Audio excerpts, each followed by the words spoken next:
Idas, not fix in the way you've been trying to fix it. Not more compliments, not more availability, not more bending yourself into a shape you think she'll find acceptable. Fix it in the way that actually works, which is the opposite of everything the movies taught you, the opposite of everything your nervous system is screaming at you to do right now, and the opposite of the strategy you've been running since the moment you decided you wanted her attention. Because here's the thing, desire is not manufactured by effort. It is not unlocked by persistence. It is not earned by generosity or patience or proximity. Desire is triggered. It is an involuntary response to a very specific set of signals. And right now, the signals you are sending, however well-intentioned, are the exact signals that make attraction impossible. You are working against your own objective without knowing it. And this video is going to show you exactly where the interference is, why it's there, and how to remove it permanently. Before we go deep, if this is the kind of truth you've been looking for, the unfiltered, psychologically grounded, no fantasy version of how attraction actually works, subscribe right now. Not for me, for yourself, because you are going to need to hear this more than once. The old patterns are deep. The pull back toward comfortable, familiar, ineffective behavior is stronger than you think.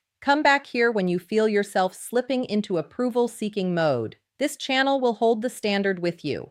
Now, here's what it really means when a woman isn't interested in you at first. It means she hasn't received the signals her psychology is wired to respond to. That's it. That's the whole story. It is not a verdict on your value. It is not a prediction of the future. It is not a closed door. It is a gap between who you actually are and what you are currently communicating. And gaps can be closed, not by manipulation, not by performance, but by genuine transformation in how you carry yourself, how you value yourself, and what you make clear through your behavior, not your words, that you are willing and unwilling to accept. That is the thesis. Let's build the case. The misconception is that attraction is about what you do for her. That if you show up consistently enough, compliment sincerely enough, listen attentively enough, and demonstrate your value clearly enough, she will eventually feel what you want her to feel. This is the nice guy framework, and it is absolutely, completely, fundamentally wrong. Not morally wrong, strategically wrong.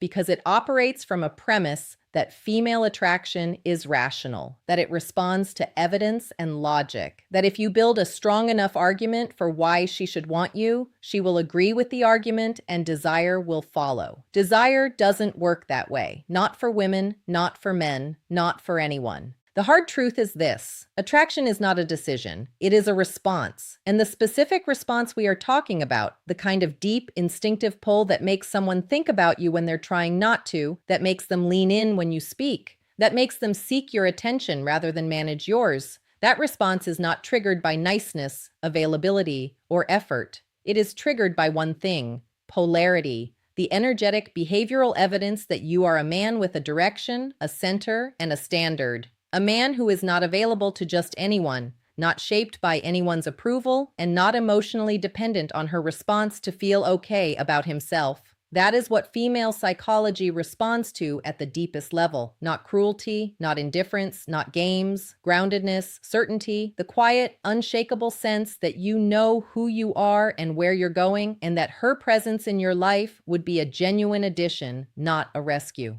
So why does it happen? Why do men consistently send the wrong signals? Why do intelligent, genuinely good men end up behaving in ways that systematically destroy the attraction they're trying to build? Because fear rewrites your behavior in real time without asking your permission. When you like someone, really like someone, your nervous system registers the stakes. It registers the possibility of rejection, of loss, of not being chosen. And in response to that threat, it activates a very old, very deeply wired set of behaviors designed to manage the risk. You become more agreeable, more available, more eager to please. You preemptively apologize. You over-explain. You monitor her reactions constantly and adjust yourself accordingly. You stop being yourself and start being a projected, optimized, approval-seeking version of yourself that you think has a better chance of being accepted. That's called anxious attachment behavior, and it reads immediately and unmistakably as low value, not because women are cruel, not because the behavior is morally wrong, but because psychologically, biologically, at the level of instinct that precedes conscious thought, that behavior communicates one thing clearly. I need your approval to feel okay. And nothing disables attraction faster than the perception that a man's internal state is dependent on a woman's response to him. Because here is the deep structure of female attraction. Women are drawn to men who appear to have options, not because they are shallow, but because options signal desirability. Women are drawn to men who hold their frame under pressure, not because they want to be challenged, but because consistency under pressure signals emotional strength. Women are drawn to men who pursue their own vision with genuine passion, not because they want to compete for attention, but because passion signals purpose. And women are drawn to men who are selective, men who have standards, who don't give their time and energy to just anyone, who communicate through their behavior that being chosen by them actually means something.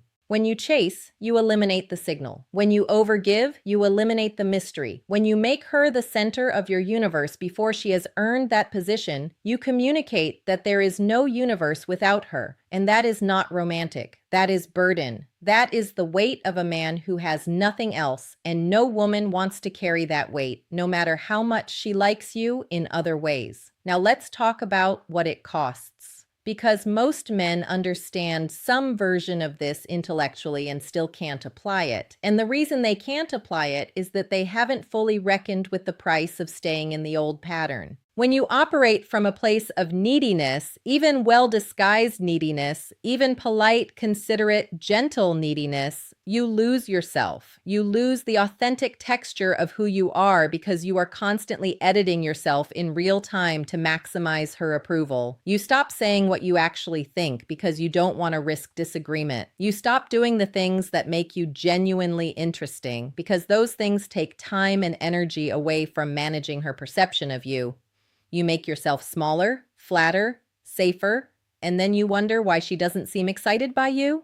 You have edited out everything exciting in the name of securing someone who was attracted to the unedited version before you started editing. And the more you chase, the more she retreats. Not because she's playing a game, because her nervous system is doing exactly what yours would do if someone was desperate for your attention. You feel crowded. You feel slightly uncomfortable. You lose respect, not because you want to, but because something in you recognizes that this level of need is not coming from a place of strength. And so you create distance, naturally, automatically, without cruelty. That's called the chasing paradox. The more intensely you pursue from a place of need, the faster you push away the thing you're pursuing, and it will keep happening with this woman and the next one and the one after that until you address the root. Here's the reframe. You don't need to learn how to attract women. You need to learn how to stop repelling them. The attraction is latent. The capacity is already there. What you need to do is remove the interference. Stop doing the things that cancel the signal. Stop overriding your own authenticity in the name of approval. Stop making her the measure of your worth and start deliberately, consistently, patiently showing up as the man you actually are rather than the man you think she wants. Let me describe that man, because I want you to see him so clearly that you can feel the gap between where you are now and where you need to be. He enters a room and does not immediately scan it for her validation. He does not adjust his posture when she looks at him. He does not perform. He does not try, not because he doesn't care. He cares deeply, but because his sense of self does not fluctuate based on who is watching. He has built something inside himself that is stable, an identity assembled from choices he made before she came along, and that will persist after she is gone. That stability is not arrogance. It is the most attractive quality a human being can possess. It communicates without a single word. I know who I am. When he talks to her, he is genuinely present, not strategically present, genuinely present. He listens because he is actually interested, not because listening is a tactic. He disagrees when he disagrees. He laughs when something is funny. He doesn't agree reflexively. He doesn't manufacture enthusiasm he doesn't feel. He doesn't perform emotions designed to make her comfortable. He is honest in a way that is rare, and she can feel the difference between his honesty and the studied performances of men who are trying to get something from her. He has standards, real, applied, non-negotiable standards. If she is dismissive, he doesn't work harder for her approval. He steps back and creates space, not as a tactic, but as a genuine expression of self-respect. He doesn't punish her. He doesn't explain himself dramatically. He simply behaves like a man who values his own time and attention and will not spend it where it isn't met with at least basic respect. He is doing things, real things, a mission, a craft, a project, a path that he is genuinely committed to, not as a prop to make himself seem interesting, as an actual extension of who he is and what he values. And because of this, when he is with her, he is fully present.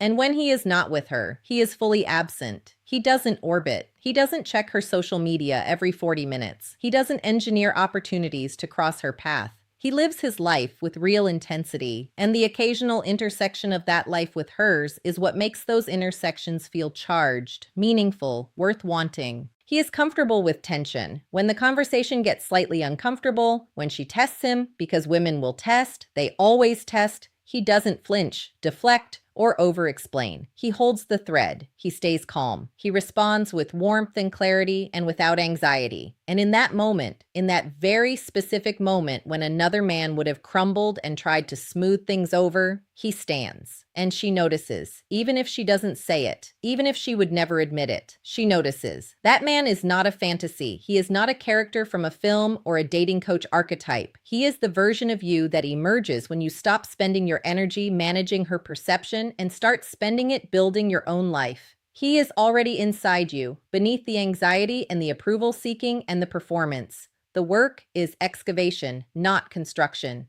So let's get specific. Here's exactly what you need to stop, start, and redirect. Stop explaining yourself to her. When you feel the impulse to justify your choices, your time, your behavior, to preemptively defend yourself against a judgment she hasn't even made, stop.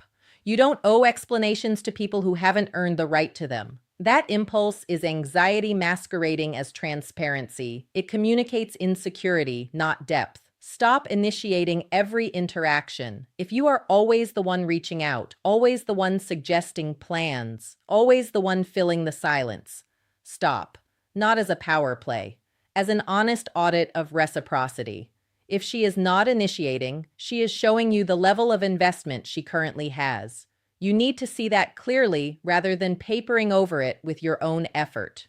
Stop treating her like she is already yours before you have established anything real. The over-familiarity, the excessive intimacy of tone, the way you position her as central before she has demonstrated any real commitment to being there. It collapses the attraction before it can build because you eliminate the natural progression of earned closeness that creates genuine desire. Now, here's what you do instead. Invest in your own life with the same intensity you have been investing in her. Take the mental and emotional energy you have been spending on analyzing her behavior, crafting the perfect text, wondering what she thinks of you, and redirect every unit of it into something that produces a real result in your actual life. Your work, your body, your craft, your friendships, the returns on that investment will compound in every direction, including toward her, but more importantly, toward the man you are actively becoming.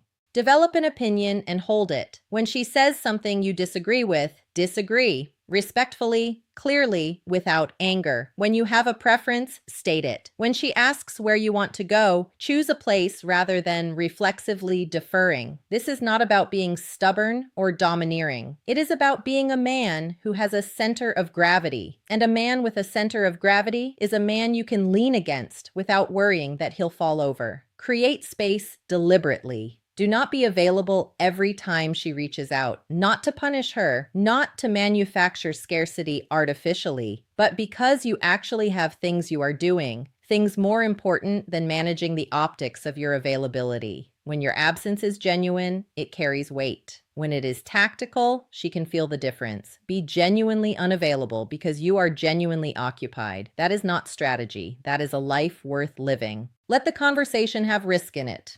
Say the thing that might not land perfectly. Make the joke that requires her to meet you halfway. Express a perspective that she might push back on. Stop sanding all the edges off yourself in pursuit of safety.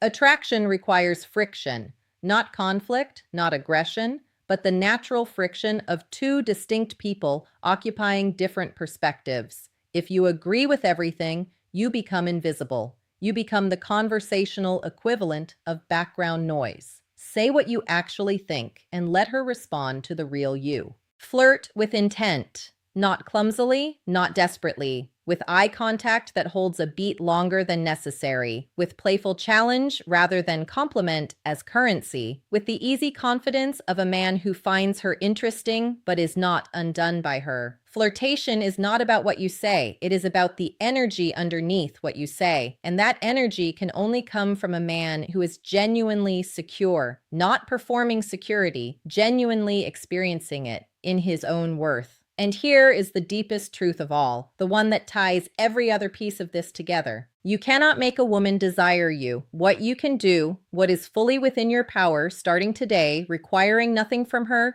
is become undeniable. Become the man whose presence creates a charge in any room he enters. Become the man whose attention feels like a gift because he doesn't distribute it freely. Become the man who is so clearly in pursuit of something larger than any single relationship that being invited into his world feels like a privilege rather than a given. Become that man, and desire will not be something you chase. It will be something that follows you. That's the whole answer. Not a technique, not a script, not a sequence of tactical moves designed to hack her psychology. An invitation to become someone that psychology responds to naturally, inevitably, without resistance. You are not unlucky in attraction.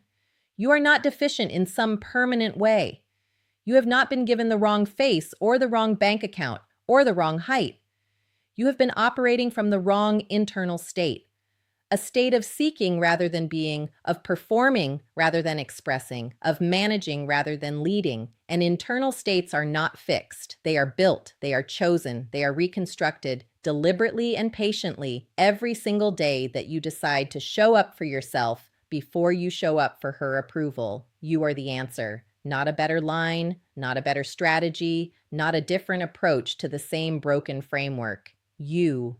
The version of you that has been buried under anxiety and people-pleasing and the desperate, exhausting, joy-killing project of trying to be enough for someone else, that version is already real. It's just been quiet. And it is time, past time, to let it speak. So do the work, not for her. For the man you know you have the capacity to be. Do it without a guaranteed outcome. Do it without knowing if she'll respond the way you hope. Do it because the alternative, spending the rest of your years shrinking yourself for approval, chasing people who are retreating, building your worth on the shifting ground of someone else's perception, the alternative is no way to live. Do the work and watch what happens, not just with her, with every room you walk into, with every conversation you have, with every relationship, romantic, professional, personal, that you are currently underplaying because you have not yet understood what you are actually worth. That is what this channel is built to show you. That is the work we do here. Subscribe.